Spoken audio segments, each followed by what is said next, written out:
This may look like any other field. You can see trees, hedges and crops in broad daylight. But after dark, for Colonel Sir John Turner, this field was a blank canvas. During the Second World War, this was in fact a field of deception. Colonel Sir John Turner was the man in charge of British decoy and deception schemes during the Second World War. Bombing decoys were devised as a way to attract German bombers from the air, putting them off bombing their real targets. Many decoy sites were set up in large areas of open space to protect the real sites they were imitating. These could be towns and villages, industrial sites, railway depots or factories, but many took the form of airfields.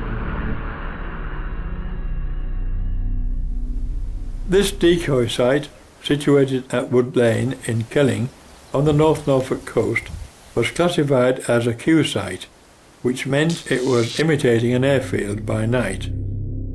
It was originally used to protect the airfield of RAF Bircham Newton and later RAF Langham. Like many bombing decoys, this site was only active for a short period of time. Many decoys were soon uncovered by German reconnaissance aircraft. This particular site was listed as being operational from March until August in 1942. Situated about half a mile from the village of Kelling, the site is barely visible from the roadside, but look closely into the scrub and you can see the distinct curved roof of a concrete bunker.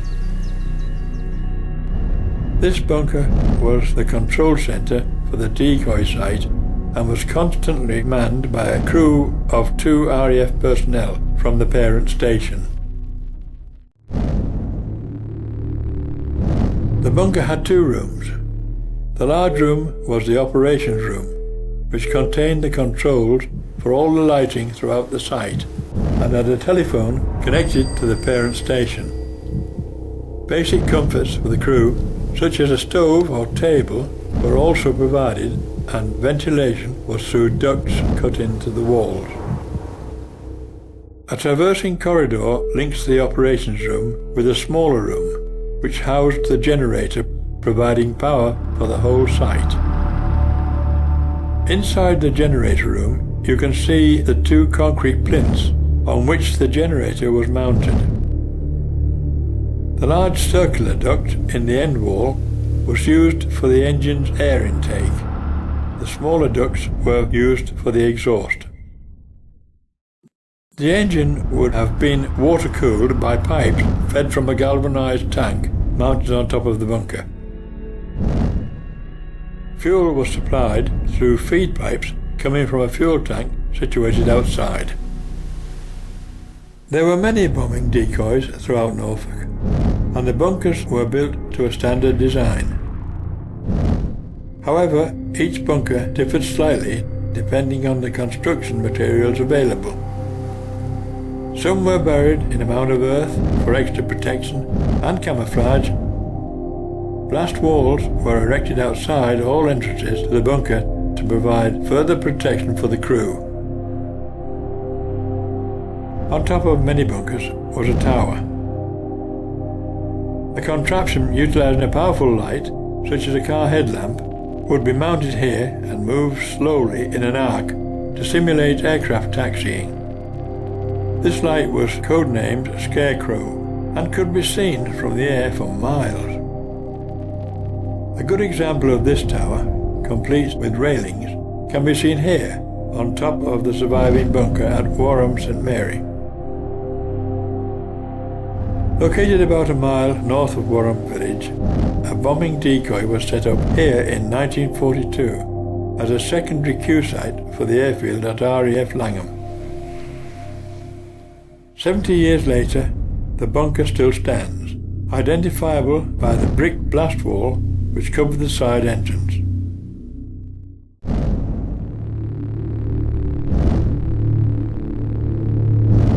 Unlike the bunker at Kelling, the operations room is to the north, with the generator room located south of the traversing entrance corridor, which still retains its original door. Surrounding the plinths for the generator are the engine's cooling pipes, complete with taps. The galvanized water tank also still retains its position on top of the bunker.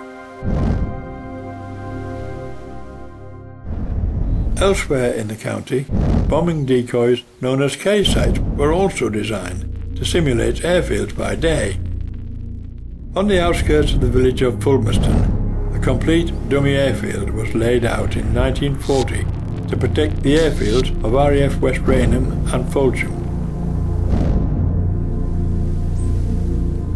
Colonel Turner's department supplied a number of dummy aircraft made to represent Bristol Blenheims, which were dispersed around the site.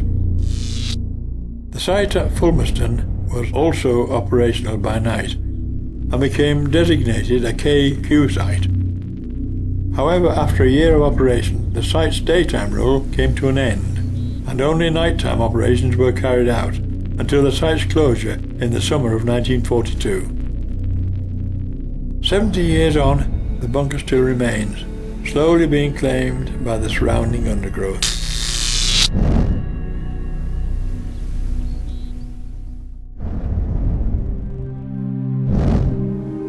A visual reminder of uncomfortable times. Today these bunkers are all that remain of the efforts of Colonel Turner's department, which is still regarded as one of the biggest secrets of the Second World War.